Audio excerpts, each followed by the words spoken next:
Hey everyone, it's Greg, and I have a series business model tier list that you are about to watch. So I ranked all the different business models that Empire Flipper sells, and I decided, hey, well, which one is the best one to buy, best one to sell, what are the pros and cons? And the video became quite long. So in this series, you'll see basically this same intro and a similar outro for the next few videos, but each one of the videos are actually different because I just start exploring all the different pros and cons, and you know me, I'm pretty long-winded. So I hope you enjoyed the series. I hope it gives you some food for thought. I get asked the question all the time, what kind of business model should I buy? And to be honest, there's a lot of options out there. So with us at Empire Flippers, we've now sold over 2,000 businesses. We made over 80 millionaires at the moment of their exit.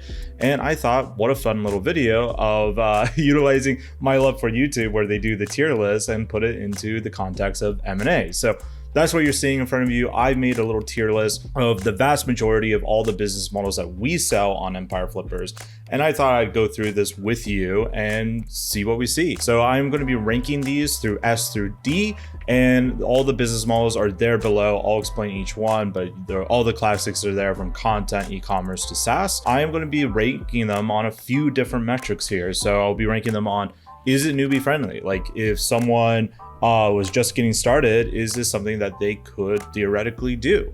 The other one I will be ranking it on is profit opportunity, because different business models, different revenue models have different types of opportunity when it comes to actually making money, which is usually the biggest reason why we're even doing it. And then I'm going to be looking to scalability. How easy is it to scale these businesses? Now, when I say scale, I don't just mean 7 figures, I also mean 8 figures. So we've sold quite a bit of 8-figure businesses as well, and I have a bit of an insight into how that happens. Then we'll do sustainability. Like, are these business models, quote unquote, safe? Now, I put safe in quotes because there is nothing safe in business. Everything is risky. Everything is a risk all the time, all the way down.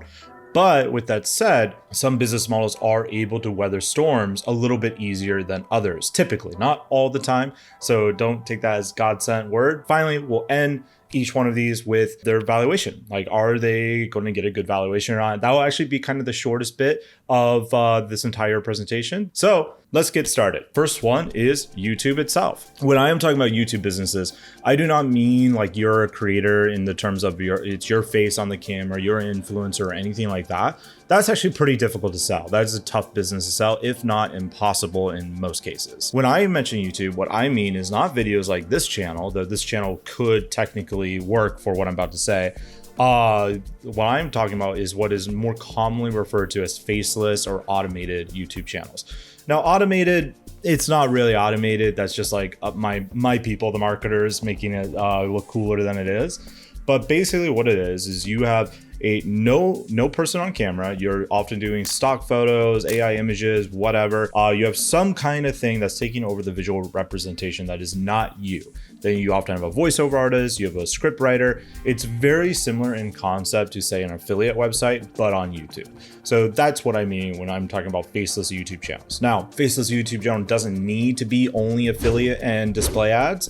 It can be monetized in other ways. But first, before we get ahead of ourselves, is this newbie friendly? If you are brand new to buying a business and you are looking at like one of the easier ones to run, would a YouTube business be newbie friendly? And in my opinion, this is probably the most newbie friendly out there once you get a channel going. Now, if you're starting out, that's a different story. But if you're buying a business, then YouTube makes a great acquisition play, because the person that you're buying from should already have all the processes, SOPs, and so forth already done.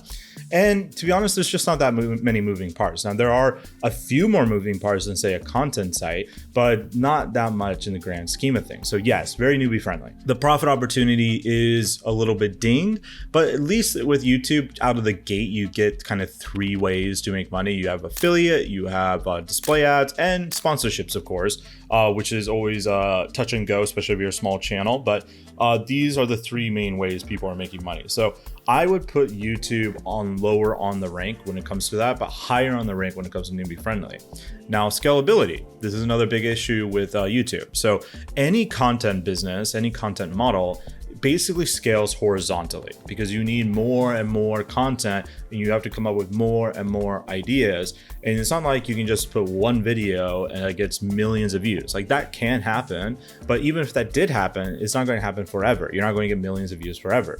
Like once the views die down on that, it's very difficult to inject new life into it basically. If you're able to move out of the revenue model of display ads and affiliate, then maybe there might be some scalability, but then it's not really just a YouTube business anymore, right? Now it's just a marketing channel for your actual business. So that's a very fine distinction we need to make here. So when it comes to YouTube, scalability is really, really low. Sustainability, same thing. You are basically putting your entire life trusting it into an algorithm. Like you could have a YouTube channel that goes strong for years and years and years, but then an algorithm update comes and you start losing traction. People move on. And especially if you're the face, you might be getting tired. You're not the same person that you were when you started the channel. So there's a bunch of issues that come into this that makes it not super sustainable, right? Now, if you have a true faceless channel where everything is kind of, automated through delegation, where you're hiring people, that does make this much more sustainable, but you still run into the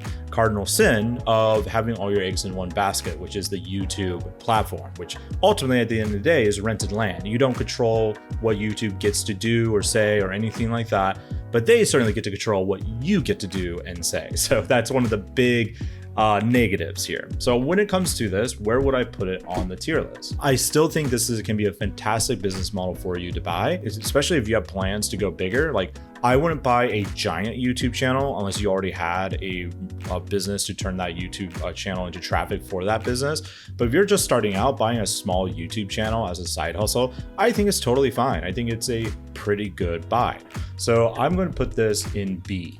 And now let's talk about affiliate marketing. So affiliate marketing, I'm actually like throwing in display ads and affiliate marketing towards content sites. So content sites are what get ranked in Google, say like best blender, best MacBook reviews, all that kind of stuff. People come, they click the link, often it's an Amazon affiliate link, though not always, and the site owner gets paid if someone buys that product. I used to think it was a fantastic business model. I still think it can be a good business model as a buyer, though I'll get into the reasons why that you may not want to start one right now. Running a content site newbie friendly? The answer is unequivocally yes. In fact, I think it's probably easier than YouTube. There's even less moving parts, where YouTube you have thumbnail designers, you have editors, all that kind of stuff. Like with affiliate sites, you only have the script, like the article is what you're writing and the backlinks that you're buying, you're optimizing all this stuff. But in the grand scheme of things, you don't really need that much technology nor people to build an affiliate site, especially in the age of AI. There's people going absolutely ham with building gigantic websites. Now, most of them are failing with that, though some are succeeding. Now, profit opportunity. Profit opportunity here is pretty much the same as YouTube. It's not great. In fact, it's even one less because you don't have sponsorships. Now, affiliate sites can get sponsorships. It's not unheard of. It's just really rare. And I think that is dying a bit. Now, I could be wrong, but I don't see it very often. And we've sold hundreds of websites. We have hundreds of content sites that come onto our marketplace every year. And I just don't see that as part of their revenue mix very, very often. Scalability, again, you have the horizontal problem because fundamentally it's a content business, which means you always need new content and you're growing horizontally like this rather than vertically, which I think is worse. I think growing horizontally is actually much harder than growing vertically. If you create your own products, create your own services on top of that affiliate site, it can be fantastic. But most people don't do that. They get myopic, they stay as an affiliate, and it just doesn't work out great for them in terms of profitability, in terms of time and money spent. And that leads into the last bit, or second last bit, which is sustainability. Not very sustainable right now. Now, in the past, affiliate sites could be sustainable for years where the person doesn't touch them and doesn't really do a whole lot once it's up and running. In the last couple of years, that has changed pretty dramatically with Google going absolutely schizophrenic. You can watch my video, The Dreadful State of Affiliate Marketing, that I did earlier in this year if you want a deeper dive into what's happening. But this is why I would recommend not starting an affiliate site today. And this is the same issue that YouTube has, by the way. It's just that the YouTube algorithm hasn't truly started doing that yet, but it may down the road. So sustainability with affiliate sites, you're just a few bad weeks or bad months away from a Google algorithm update that just totally wrecks you. Now, when it comes to valuations, we are still selling these affiliate sites. So that might be curious to you, like, well, who would be buying this after what Greg just said? Well, that's the thing. I wouldn't recommend starting an affiliate site right now, but I wouldn't not recommend buying an affiliate site. So buying an affiliate site in the current market that we're in, where everything is a bit topsy-turvy, can actually be a decent deal, because one, the affiliate site owners wants to get rid of it, because a lot of my affiliate friends are thinking it's dead completely, and this time they might be right. Like, it might be a dying business model, right? So a lot of them are divesting all of their assets away out of the affiliate space, which for the buyer, there's an opportunity there because they're under pressure. They're a motivated seller. That means you can make deals that they would never have considered a couple years ago, and they might actually take it, which means now you can buy, say, a $600,000 affiliate site for really generous terms that doesn't cost you at like 600K out of your pocket flat out. You might be able to get like an earn out situation or whatever. Now, the reason why you would do this, why this is considered a good buy despite what I just said, is one, it has survived the algorithm updates. So it's still holding steady, right? Still holding steady. But because you already have all that traffic, as long as you were buying the affiliate site with the plan to make it into something more than an affiliate site, like say turn it into an e-commerce store, then this is a fantastic way to jumpstart your traffic to your store relatively quickly, build an email list while making money, and get those people who are already coming to your website tell you what they want you to sell. So it's pretty similar to YouTube, but I'm going to put into C because of the schizophrenic nature of Google right now. In fact, I'm going to put YouTube in C as well, because though YouTube doesn't have the same problems as affiliate right now when it comes to their algorithm, the keyword is right now. So like later down the road, it very much can, and it has all the same risks associated with that, just like affiliate sites. So they're both going to go in C despite both being very newbie friendly. Marketing agency. So marketing agency, very self-explanatory. I'm a marketer, you're a plumber, or whatever, I'm going to get you leads. Fantastic. You pay me $1,000 a month or whatever it is, and we get to work, blah, blah, blah. Everyone understands what a marketing agency is, or if you're a cool kid, SMMA, which I think is a very funny that it took over 10 years for that abbreviation to catch on. So marketing agencies are very cool businesses. They are traditionally thought of like you can't sell them and that they're very hard to run. Now, I've talked to a lot of agency owners over the years, especially over the last like 12 months. A lot of them think you can't sell an agency, which is totally not true. But many people also think that a marketing agency is extremely stressful. It is hard, it is low profit, blah, blah, blah. And while there are many cases where that is definitely true, I also see the flip side where I see who have automated systems in their agency that doesn't really take them that much time. Now, is this a newbie friendly business? Absolutely not.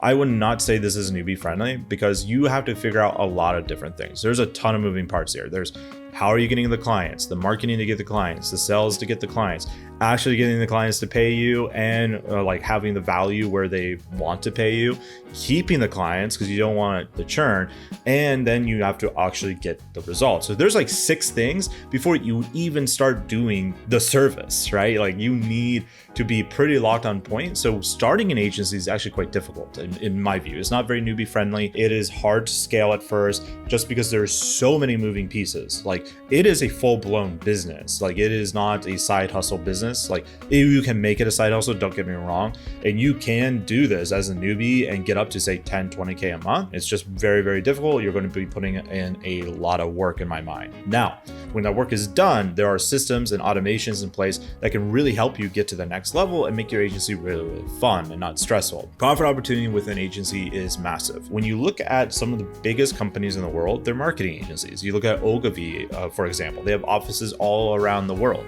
So if you get really good at fulfilling on your product and really good on systemizing and streamlining your process, agencies have massive potential to scale just in the actual services you offer.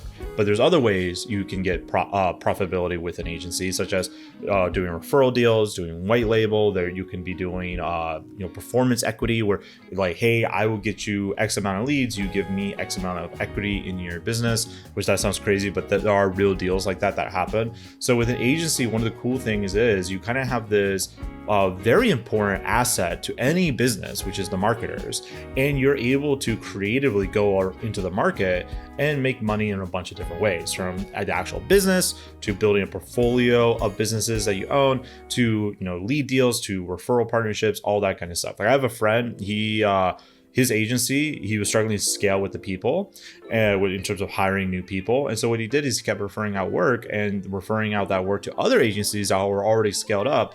Like his income is probably like 30, 50K a month just from referrals at this point, because he's a master at getting traffic, right? If you are looking to make, like, I want to make a lot of cash today, and you're okay going through a lot of the pain, then starting an agency is reasonable, because until you get to above 7 figures in revenue, your margins on agencies are really, really good. Like typically when you're doing all the work, basically the margins are fantastic. It's high ticket, all that kind of good stuff. So scalability, one of the challenges that agencies do have is labor. It's very labor intensive. So as you grow an agency, you need more people because it's a people business. So that is the biggest challenge in my view of growing an agency, is getting good people, high quality people that are gonna stay and not just go start their own agency, which is a story I've seen a million times. Like your second command quits, like, I can do this better than you, and now suddenly he's your competitor, right? So that happens quite more often than you think. So the final bit, sustainability. I think agencies are one of the few business models that are digitally native that are quite sustainable. So right now, all this AI craze is happening, right? And I've been seeing on LinkedIn people saying like, oh, agencies are gonna die because AI, blah, blah, blah. Like in my view, they have it the opposite way. Like maybe employees of agencies are going to go away, but agencies themselves are going to become way, way, way more efficient. And at the end of the day, a Fortune 500 CEO doesn't want to be stuck in Midjourney and Photoshop. Like, yeah, he can create like 100 million images at the drop of a hat, but he still needs to be a CEO, right? Like he has a designer that will be doing that part for him, and they might be able to be way more efficient, way more productive, but they'll still have people doing this. And in the same vein, companies will still be hiring marketing agencies at the end of the day, because the CEO is busy. He cannot go in and modify all the Facebook ad campaigns, right? So I think agencies are quite sustainable in that they can take advantage of any new marketing trend, any new marketing platform,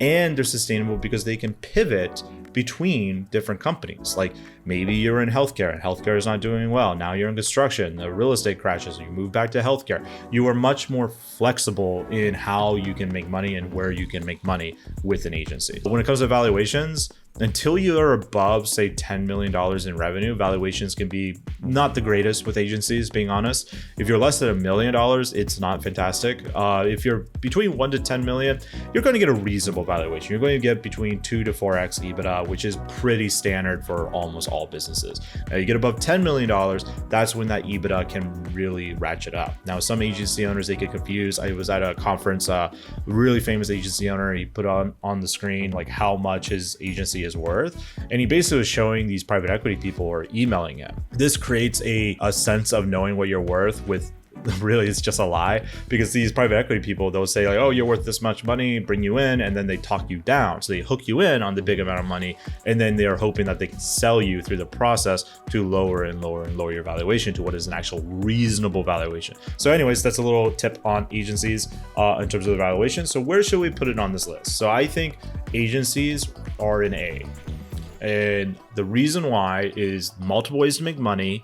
There is good scalability, there's good sustainability, and there's a lot of profit opportunity here. Now, valuations, it does get dinged on. It's not going to be the sexiest business to sell or buy often. Actually, buying it can be great because you're probably not going to be spending as much money on it as you would another business. There are issues with it when it comes to people management that does make it tough. In fact, with the people management part, I'm going to put it into B because people management does make it extremely harder. Like when you go from one person to 3 people, the complexity of your organization has increased by like 500% just because there's more cooks in the kitchen basically. So, and you got to be really good on project management. So that is actually a major downside of marketing agencies, is managing the actual people to make sure it gets done and that the people are quality. So we'll keep it at B. Still extremely solid. I think when it comes to sustainability, they are, in my view, one of the most sustainable businesses because of that ability to pivot. But yeah, we'll keep it at B. All right, there you have it. Completed video of the tier list. I hope you enjoyed that. Subscribe, like, and leave a comment, and check out the next video in the series.